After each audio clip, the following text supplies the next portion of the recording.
This is John Mitchell. You're listening to the Fulham Focus podcast.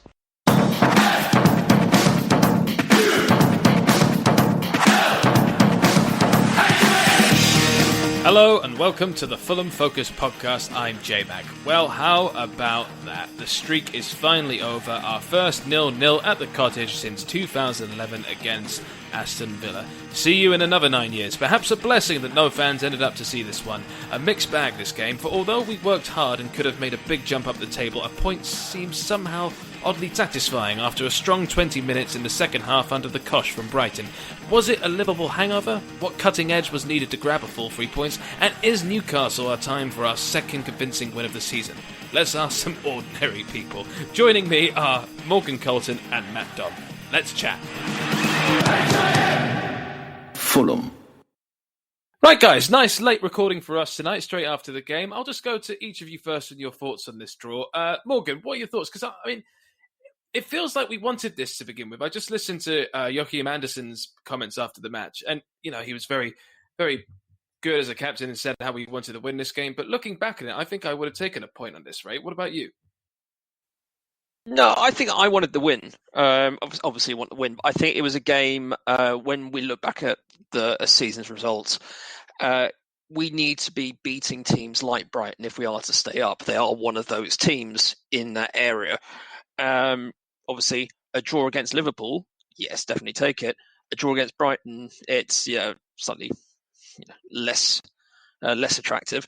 But given how the game panned out, I would say, we'll come on to it, but I would say, happy with the point. But no, I thought we should be going out to win that game. And even though we started off as soon as the game kicked off, we seemed to be going for the jugular straight from the whistle. But it only lasted for, a couple of minutes. And then Brighton got their game together. They were very organised, and they just sort of, it just cancelled each other out for large portions of that first half. So, yeah, I wouldn't have taken a draw at the beginning, but at least we've come out of it with a clean sheet and a point. Yeah, I mean, you mentioned those first 30 seconds from us. It was really good attacking intensity. And then it just turned into this really sluggy, cagey battle for the first 45 minutes. I mean, do you think the leapfrogging the table pressure came across this half, Dom? Do you think that maybe we had a maybe slight Liverpool hangover from the result that we had? Yeah, I think possibly. I think you could see towards the end that there was a lot of tired legs out there. But correct me if I'm wrong, I think this is the first midweek Premier League game we've had this season. There might have been another one, but it's not a lot of games compared to the likes of Liverpool, and it might be the fact that, again, apart from was it one change, it's the same lineup. They did look tired, and I would have liked to have seen certainly Mitro start, because, well, look at last time we played them, he absolutely bullied them off the park. Even in the game before we threw it away at the Amex in the last Premier League season, he bullied them again. And when he came on today, he bullied them, and they were scared. And that was the only time their defence was really under pressure in the game. So, yeah, I think if Mitro was fit, which you have to assume he is fit if he's on the bench, I think Parker's dropped the ball there. I think he should have started. It's a game where we don't want to set up to counter-attack. We've had 3 in a row where we did need to set up like that, and we looked good. But just because they played well doesn't mean you have to keep the same lineup. I think we should have had a different approach this time, because initially Brighton were the team sitting back and looking to counter us, but as the game wore on, they realised they can go on and win this, and we got away with it. We really did get away with it today. Well, Morgan, other than the shot from Cavallero and March Curler, which were both, good saves, is there anything you noticed this half? What did you think we needed to improve? From the lineup, there's Dom saying he'd like Mitro to start. We had Reed on for Lamina instead this game, and actually when Lamina came on the second half, you could see how much better I think we looked in possession. But I just like your thoughts. Anything you would have changed after looking at the lineup? Something that would have made us maybe a bit more attacking against Brighton in this half, more entertaining? Well, I know. I think if Mitro was just recovered from his knock that apparently kept him out of the Sunday game, then I'm not surprised that he didn't start. Yes, the game probably could have done with him, but only if he was fully fit. I mean, we only saw him 15 minutes or so we can't really say that he was fit or not. I think the lineup that we had, yes, it is a counter-attacking team, but we have some quick players there in Lookman and Cav, and then obviously Loftus-Cheek is there to do the kind of Dimitro bullying. And so I think it was set up possibly in a way that, we'd played very well with that system. Therefore, why shouldn't it be, even more effective against a team like Brighton? But realistically, they just cancelled us out and we couldn't get going because they were as organised as we were. And that first half, I mean, after Brighton got their foot on the ball, they looked the more threatening side. I mean, Welbeck probably should have scored when he air shot, but we just couldn't get going essentially, and it was a bit like that for the whole game. But that first half, I mean, the first corner came in the 42nd minute, and that shows you the kind of game that it was. It was just slow, it was patient, but no one really made a mistake. And that's the thing. Yeah. We were going to rely on someone's mistake in order to make the breakthrough, and vice versa. And all credit to Scott and his coaching team. They've managed to drill us into a system that has led to far fewer mistakes. We do no longer look completely out of place in this league.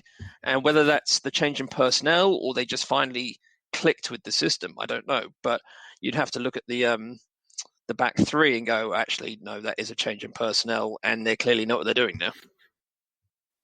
Well, you mentioned the 42-minute first corner.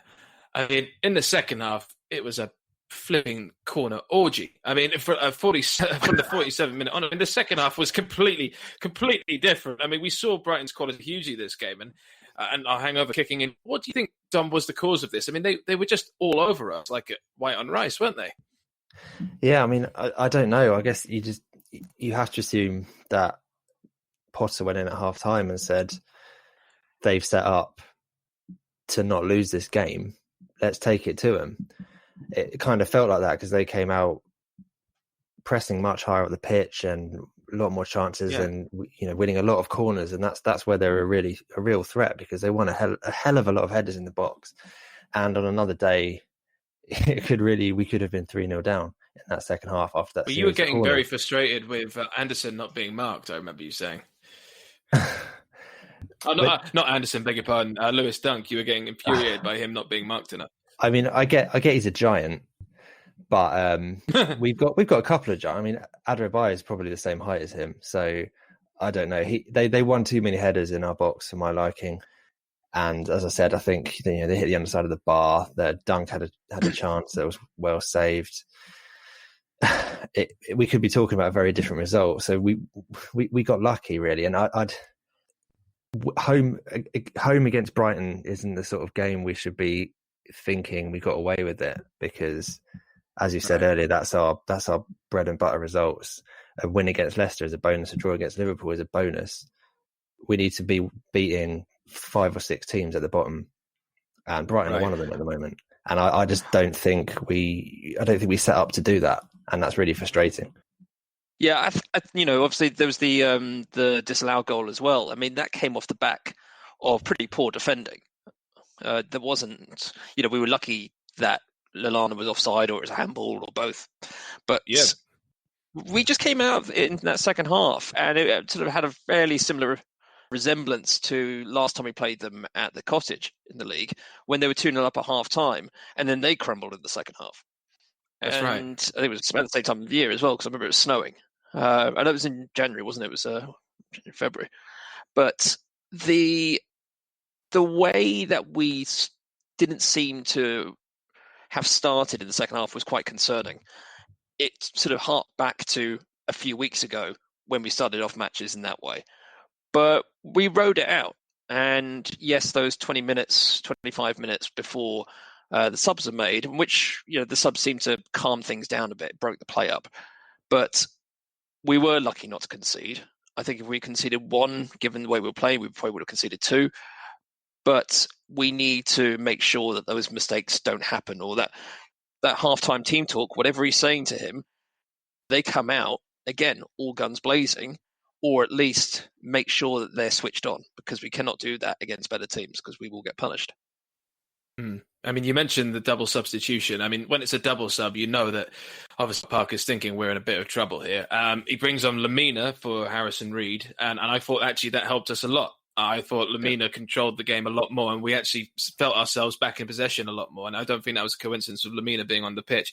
But you had AK-47 for Bobby Reed. AK-47, I mean, yeah, these guys are love right now, listeners, because I defend this man too much when I know that he's not great. But to see him as a flying fullback is quite an alarming sight, isn't it, Dom? I remember you just saying this is not going to go well, but I mean he managed to get away with it. But some of his movement was pretty wayward.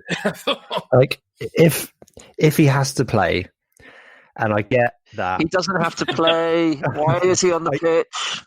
Because if he has to play because there simply aren't enough players to make the bench without him, then so be it. But at least play him up front when there's no other striker on the pitch, right? Because I wrote down his first two contributions. One was the ball lumped right into the air, landing on his head. He didn't have to move, and he missed the header. And then a few seconds after that, he got nutmegged. Yeah. And then after that, very, very, very little in the way of a good impact. To be fair to him, he did make a run and he almost outpaced their left back. But then the ball got stuck under his feet. The ball went off, I believe. Stuck under his feet. And he kind of fumbled around. And then I don't think he fell over, but he may as well have done. Gave away a throw, didn't he? Is that, yeah, is something like that. You know, at least it wasn't a penalty. He's just not good, is he? I can see. The thing is, and I see why he comes onto the pitch, because a player in that mould is incredibly useful if they're not absolute dog shite. But unfortunately, he is. But he's just like, well, if you have an Adama Traore in that thing, that's kind of the similar player you're going for, because he is strong, he is quick. But I think you need to apologise to every Wolves fan out there. Yeah. No, because they don't really know who he is, and they will never sign him because they have good scouts. So I'm sure their stats system is a bit more up to date than our one. But all right. Look, you've had enough. You've had enough. He's had enough. Everyone, just leave him alone now. I feel like sign up to our Patreon account to hear an even longer one. No. Look, when to have him as a right wing back was a very strange thing to see. I always feel sorry for AK-47 in lots of ways, because one, I don't think he can help that he's subpar in a few matches. It's not his fault he gets picked. But also, I mean, he was bought originally as a centre forward, and since then he's been played as a right winger and now a right full, wing back. And I feel kind of sorry for the guy. And I will agree with that. I will back you up on that. He is not a right wing back. But then again, is Bobby Reed. But I would have put Cav there. I would have put Cav on the right wing back role, and I would have put AK. No, I wouldn't have put AK up front, but I guess he was on the pitch, so yeah, up there. You have to. Way.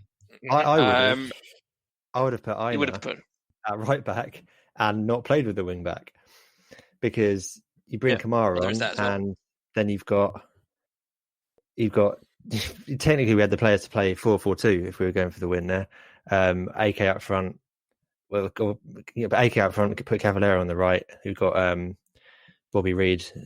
I think he was in, or did he come off? I can't remember. Anyway, don't play AK at right wing back.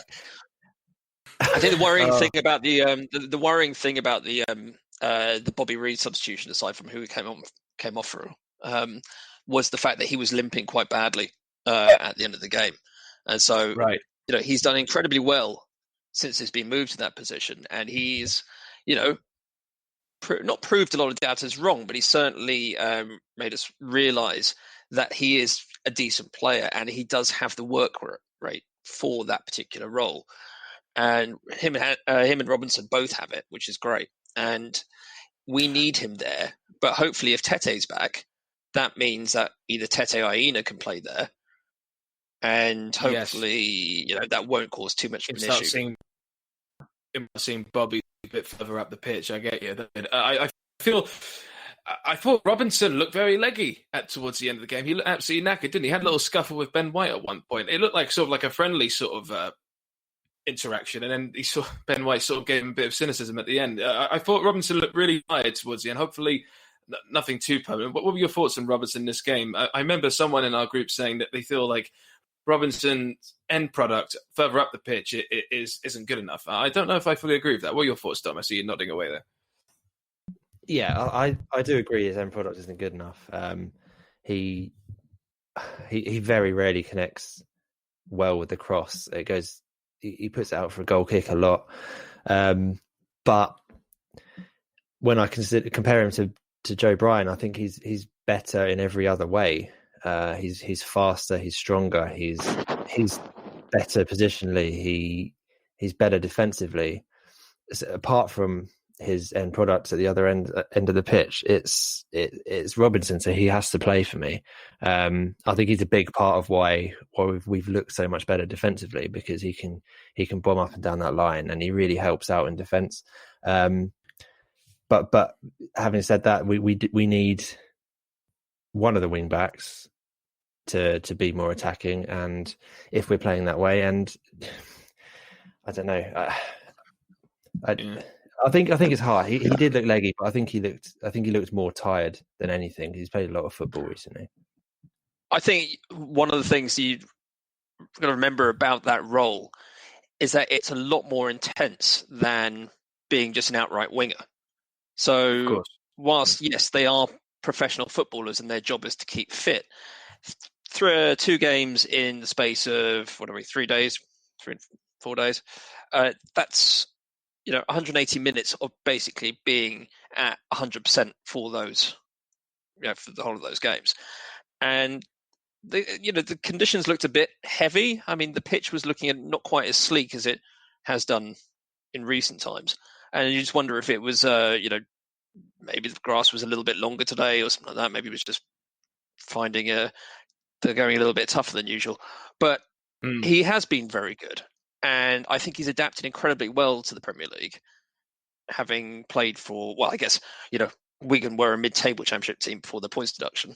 But you can see why someone like AC Milan was coming in for him, because there's an incredible amount of talent in that player. And his speed is, just one of his assets. And I think he will get better at his attacking distribution, but it certainly is the weakest part of his game at this point. So I think the more of a run he gets in the team, the better he'll get at it. And I'm sure on the training ground they are working on it. But he does, Joe Bryan does possess that bit. He just doesn't possess quite the same defensive ability as him. But at this point, when we are where we are in the league, we need players that can defend, and their attacking side is possibly a bit of a bonus, really. Yeah, I would agree with that. I kind of think the reason that a lot of the players were looking so tired as well is it kind of goes back to the fact that it's good to have a consistent lineup, but the kind of downside to that is that you get players who play 90 minutes consistently and might start to look tired. And I think there's enough of a squad there that we could play differently at home against teams we're expected to beat than at home against Liverpool or away to someone like City. I think there's enough options in our squad that we could rotate and keep the players a bit more fresh, because I can't remember when the next game is. Is it the weekend? Newcastle.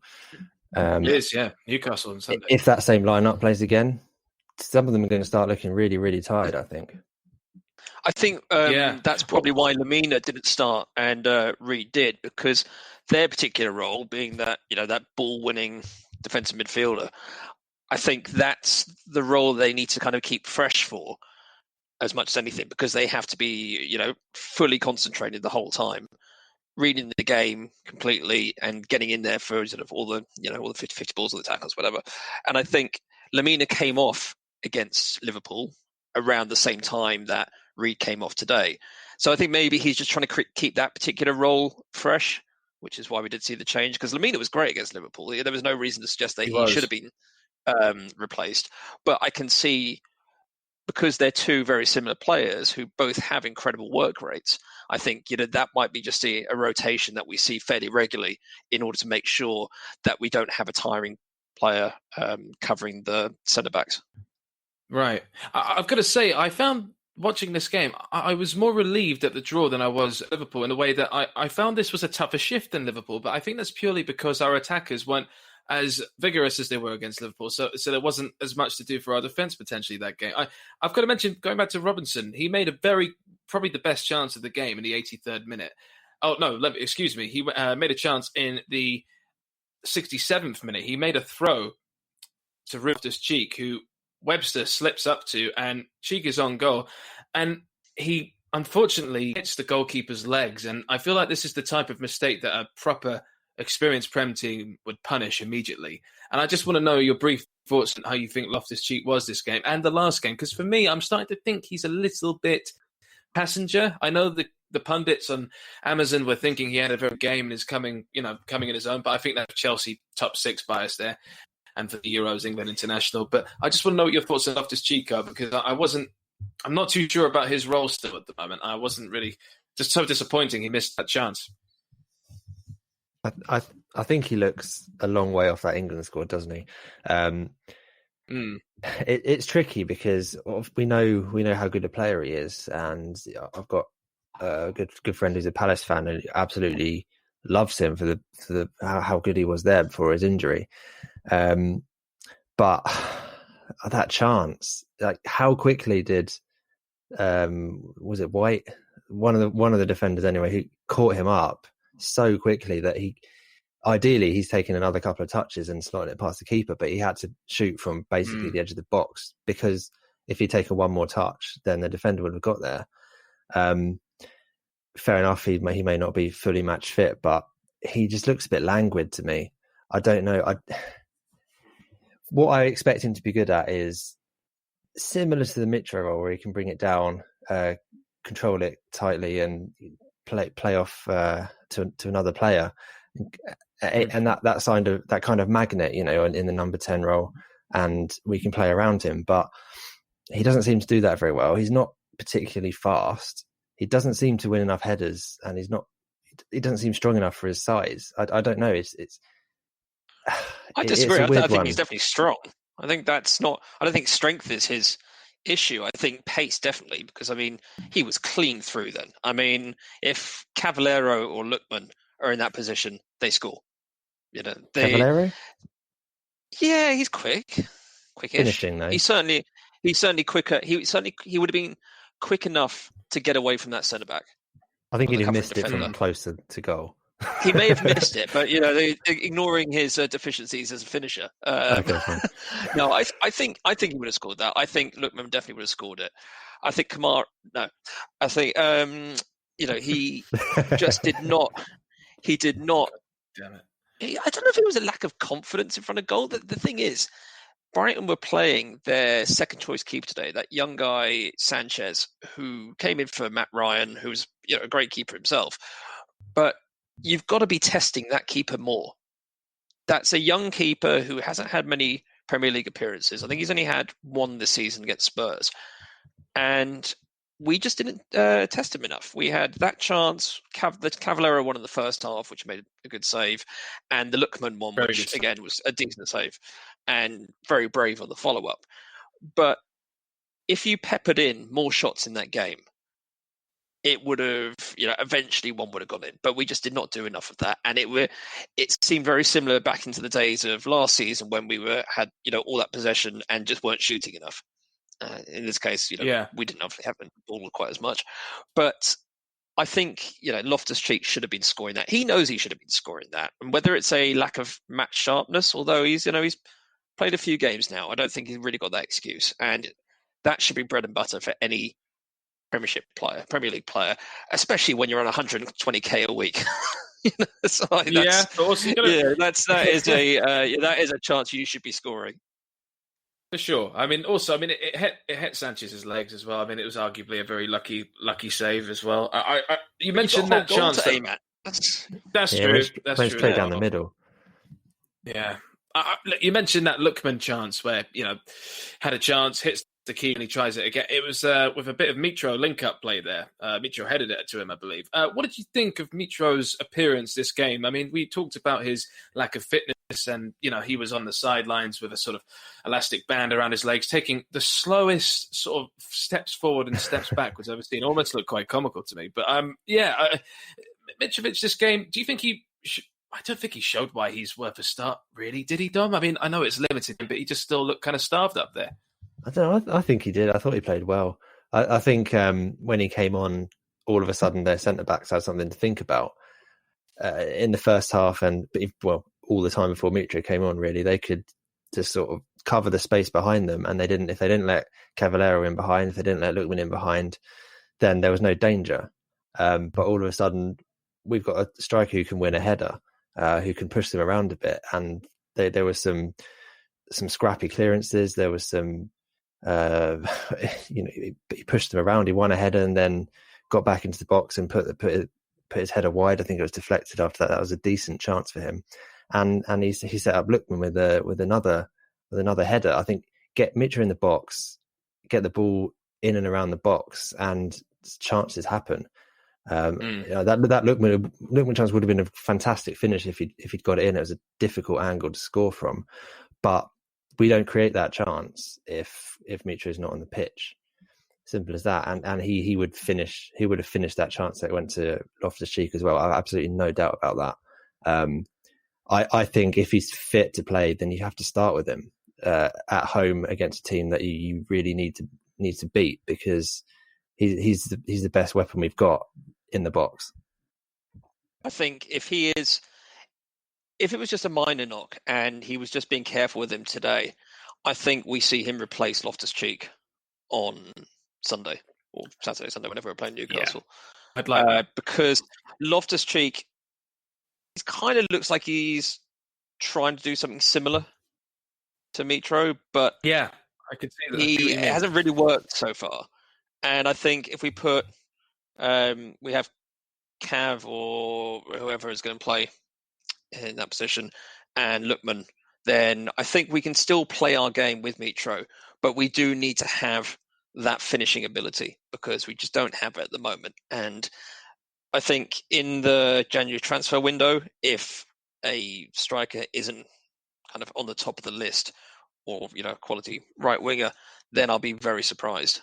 But we do need to get Mitro scoring again because he'll want to score. I mean, the guy is that's his reason for being is goal scoring. He will come back and he will get some form at some point, but it's going to take him to get a run of games again because at the moment he just hasn't had that chance. Well, hopefully it will be against Newcastle. Dom, were you going to say one more thing before we kick on, mate? Yeah, I was just going to say I think we missed Kearney today as well, actually, as well as Mitro. I think if it was Mitro instead of Cav and if it was Kearney instead of Loftus-Cheek, there's a player there who can hold the ball. It kept coming back. There was no one up front today who was bringing it down, who was holding it, who was looking around and creating chances. And again, I keep going back to against teams at home where you're expecting to win or you should be winning. You need a player who can hold the ball. I didn't want to see us playing on the break today, which ended up being.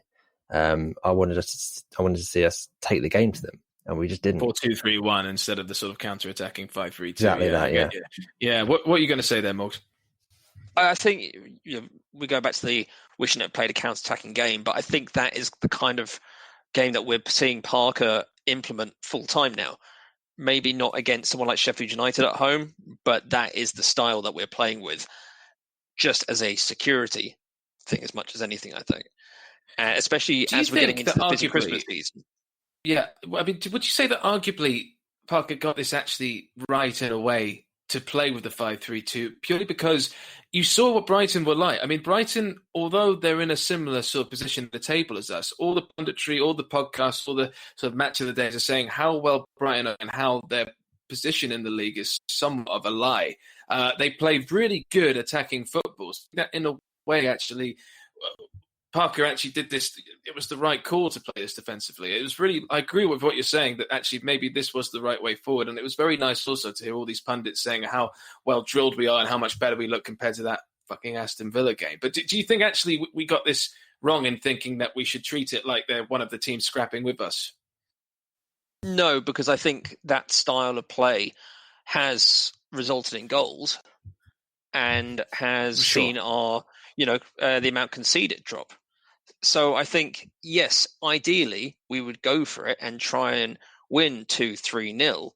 But are we really good enough to be doing that against a team who are a solid side?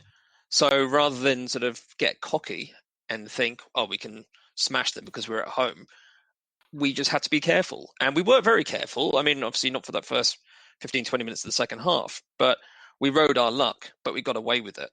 And no, we didn't get a goal, which is frustrating, but we didn't concede one either.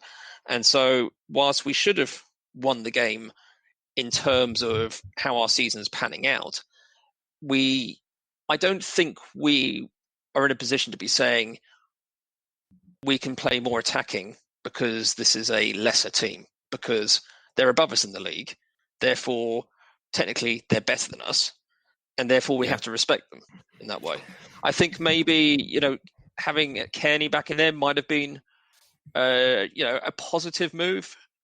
But does he offer? I mean, he's played a lot better recently, but the position he was playing better in has, Anguissa, Reed, or Lamina coming in, and Loftus-Cheek is just that bit stronger. And also another thing, if you bring Kearney back in, do you have to give him the captain's armband again? Because I think Anderson has done an absolutely brilliant job as captain. And I think that's another of the reasons why we're potentially playing a lot better and a lot more organised, because he's a lot more shouty on the pitch than Kearney is. Where to start? I mean, I think, yeah, we should be looking to win this sort of game. I mean, if you ask the Brighton fans before this game, they would have told you our defending is comical at the moment.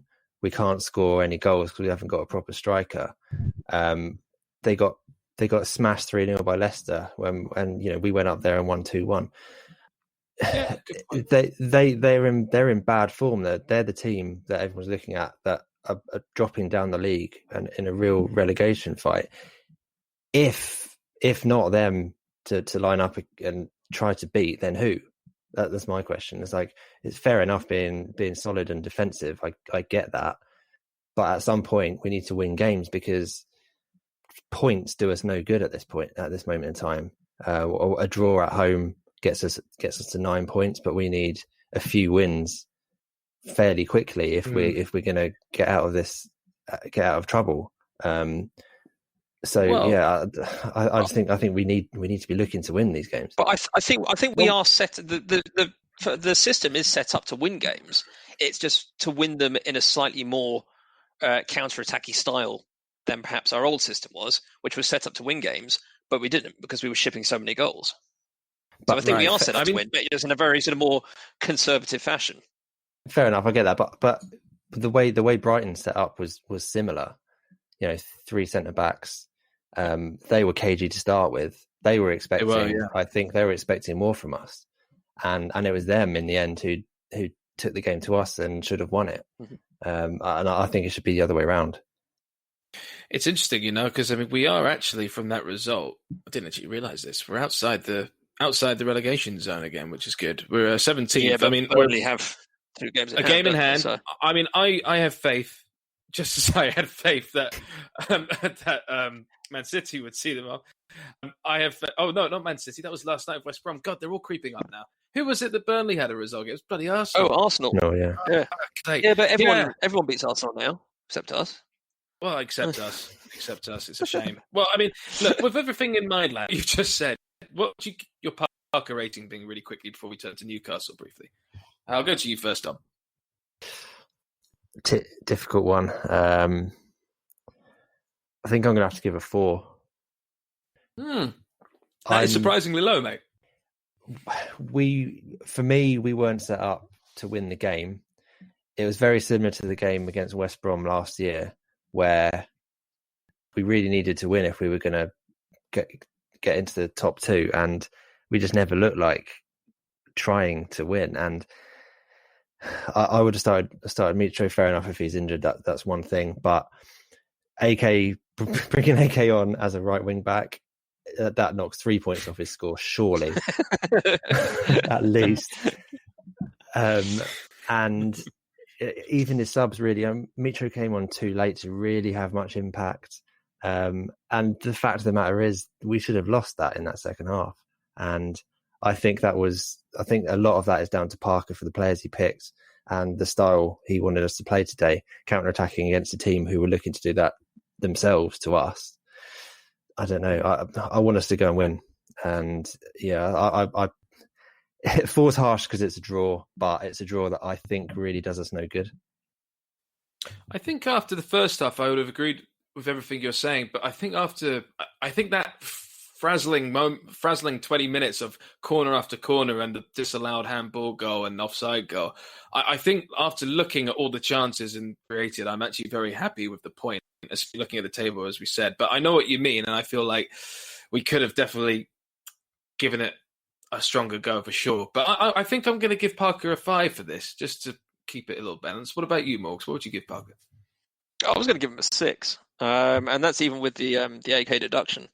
But the team didn't. I didn't see any issue with the team. I think the fact that Mitro wasn't starting wasn't an issue for me. I think if he does have a bit of a knock, if Parker didn't see him fitting the system for how he thought the game would go, fine. I do think he should have had a bit longer. 15 minutes at the end of the game when you're trying to sort of grab a goal wasn't enough, and Loftus-Cheek was ready to come off, a good 10 minutes or so before then. But I think that beginning of the second half, I think that was more down to the players than it was Parker's tactics. I think it was a bit sloppy. Their heads weren't quite ready for it, and they just, they couldn't handle how quickly Brighton came at us. I don't think that's down to Parker, and well, maybe his team talk was crap at half time, but I don't think that was anything to do with his, dodgy tactics and selection. But it wasn't particularly inspiring. I mean, the whole game was drab. A few bright spots, but it wasn't a great game. We can forget about this as soon as this pod's done, and we move on to the next one, really. And I don't see there being a huge amount of changes against Newcastle, but I think there is a chance that he will look at this game and go, well, that's 2 points dropped, because I'm sure he would have wanted to win that game, but Newcastle, it doesn't matter that it's away because there's no one there. And I think we quickly sort of say, how much different it was with no fans there, because when you're scrambling against a team like Brighton and there's no one to try and help G you up, that made a big difference as well. And I think maybe that's why they were looking a bit sluggish towards the end, because, whilst there were only 2,000 fans there on Sunday, the noise really made a difference, and the players felt it, and everyone felt it, and that was just missing today. So I think the fact it petered out into a 0-0 draw may not have been the case if there had been fans in the ground. All right, very good, very good. Well, let's call it a day there, lads, and also wake up again and talk about Newcastle for a strong 5 seconds. All right, after this. Fulham. All right, welcome back. This is going to be kind of a little brief, I think. Let's talk about Newcastle. It is obviously in a few days' time. Look, they just lost 5-2 to Leeds United. Before that, they won 2-1 against West Brom. Won 2-0 against Crystal Palace. That was a good result them. And yeah, it's a strange one. They lost 2-0 to Chelsea before that. Newcastle, I feel like I think this should be an easier game than Brighton, but I can't really be too sure. What are your thoughts on this, Dom? Do you think we can get 3 points out of this? We can, yeah. My worry is it's going to end up being a lot like it was today. Newcastle being a side that likes to soak up pressure and play on the break. us these days apparently also like to be a team who soaks up pressure and plays on the break. So if there's no one actually attacking, there's no one to counter, is there? So I don't know. I think it's always we have a good record there, but that's completely irrelevant, I think, because different sets of players, different managers, different years, so on and so on. They're a funny team. I watch them and I think they look crap. I can't quite believe they've got as many points as they've got. It might just be, the quality of player they've got in the vital position to do the job for them. Callum Wilson. Yeah, you got Callum Wilson, who's had a bit of a spout with injury, but he's around. He assisted one of their goals today. Almiron, he's a good player. Dwight Gale, of course, he scored a fantastic header recently. They're good players there. Ryan Fraser, of course, as well. But I don't know. I feel like we have a good history of Steve Bruce and we can get something from this game. What are your thoughts on it, Morgs? I think it's definitely a game that we. Well, no, I'm not going to say that again. We shouldn't be winning it. We have a good chance of beating Newcastle. They're a very hot and cold side.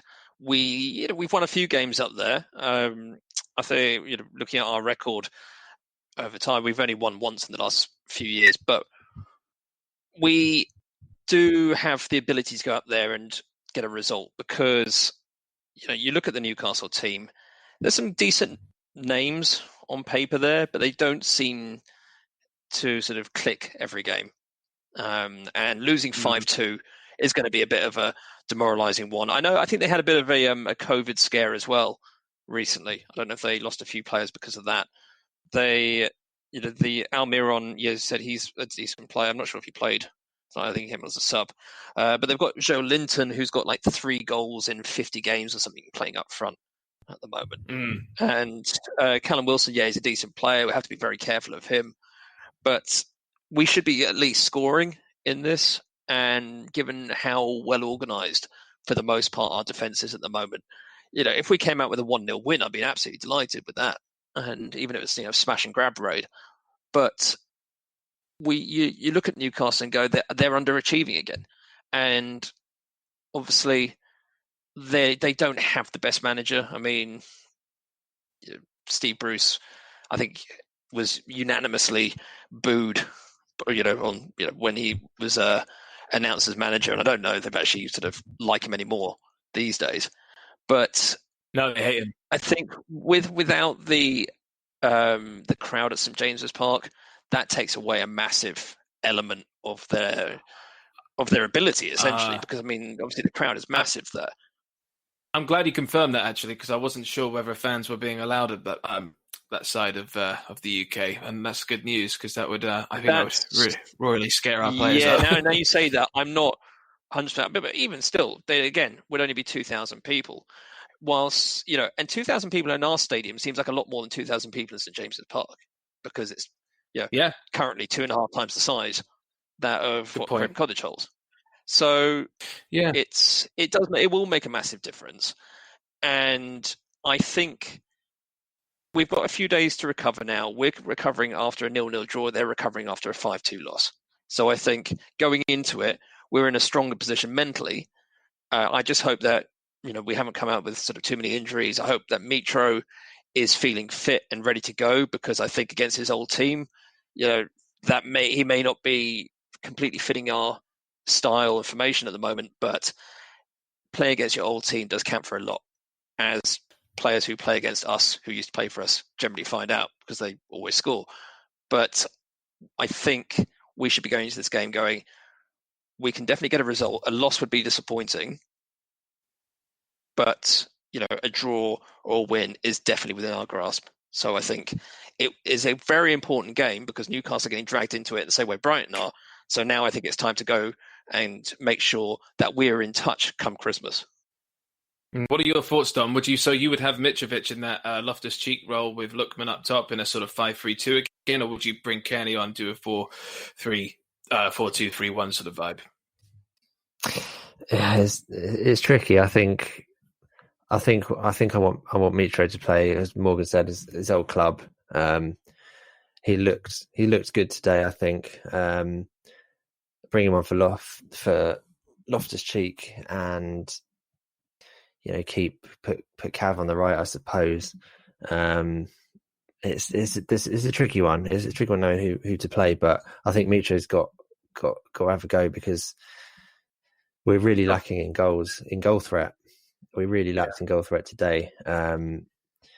Against Liverpool, we started well, but once they turned the screw, then we were lacking in chances, and he's the best finisher we've got. So it might be a game where we get 1 or 2 chances and need to score them. So I think it's time to bring him back. I have to say, I think this is the perfect to play Newcastle after the 5-2 against Leeds. I think this could be a game where we actually have our most convincing win of the season so far. I think we can really dominate them in this match. Anything else you there, Morgan? We just learnt actually about Sam Allardyce taking up West Brom. And, we're talking about all these teams being brought into it. Do we think there are teams that are suddenly going to get pulled out of it now? I mean, Big Sam is a sort of the name on our lips, as we all sort of talked about when Scott was having a terrible time the 8 games in. I'd just like to know your thoughts. I think it's going to be a good thing for West Brom. I think the fans are going to hate the football, but I think he'll get the results. He does do it. Whether you like him or hate him, I'm not sure anyone loves him. If you like him or hate him, you are probably going to see an upturn in fortunes there. They're only 2 points behind us. We lose at Newcastle. They win with the new manager bounce. They overtake us. So I think we do have to be wary of that. But at the end of the day, we can't be relying on other teams to do us favours by losing. We have to go and get the results ourselves and make sure that come May, June, whenever the season's due to end next year, that we have done enough ourselves to be putting distance between us and the relegation spots. I think the new manager bounce will have an effect there. I think they don't have a particularly good squad, but I think he has the ability to corral the troops, as it were. But it won't last the whole season, I don't think, because I don't think they have a strong enough squad. But we do have to be slightly wary that they don't pile on a few points and it therefore affects us looking up the table at them, even if they then go on to lose a few games in a row. It is quite scary, though, because we sort of have to rely on Big Sam for the first time ever relegating a club he's taken over for the season. And that's quite a scary thought, isn't it, Dom? I know we should always be focusing on ourselves and not worrying about the teams around us, above us, or what have you. But the fact that we are now having to rely on something that's never happened before for a manager is quite daunting, isn't it? It is. But then that's why I've been banging the drum, obviously. But that's why you go for the win against teams like Brighton at home. I'm sorry, but I personally don't think Allardyce will have much impact on West Brom. Their squad looks really poor, and I don't think he's a much better manager than Slaven Bilic. I think they've made a mistake, but we said that about Darren Moore, didn't we? So who knows? I mean, that seemed strange at the time. Then they get promoted in second place the next season. So who knows? We can't worry about them. I'm not particularly worried about them. If we're to stay up, they'll be below us. It's as simple as that. All right, lads, let's have your score prediction really quickly before we wrap this up. Dom, what are you going for? 1-1. Oh, really? Oh. I don't think... I'm getting squeezed here. But, okay, 5-1. No, you made your bed. No, genuinely, I can't see us doing enough to win. I think it's going to be quite turgid. I don't think we'll keep a clean sheet because they've got a lot of one good quality player up front who bangs in goals, and I don't think they're that good to beat us. So there we go, 1-1. Oh, it'd be 3 games unbeaten, though. What a time to be alive. Go on, Morgs. What's your score prediction? I think the last couple of times I predicted a loss for us because we were playing Man City and Liverpool.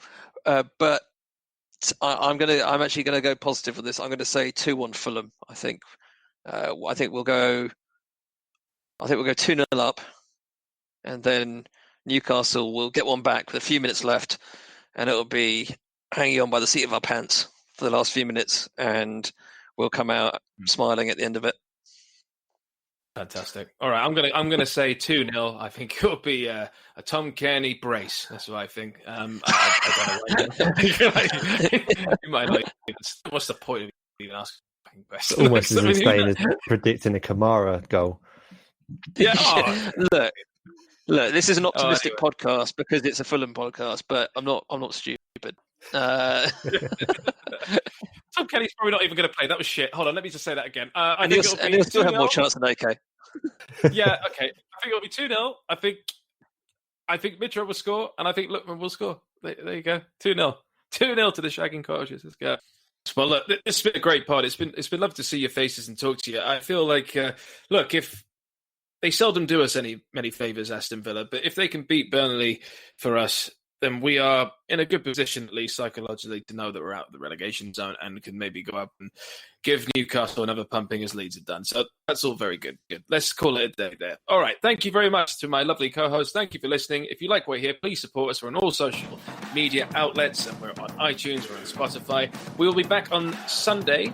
I believe it will be released today with a episode giving a full Newcastle reaction with Matt McClare and a couple of other people. Who cares? There you are. Fulham.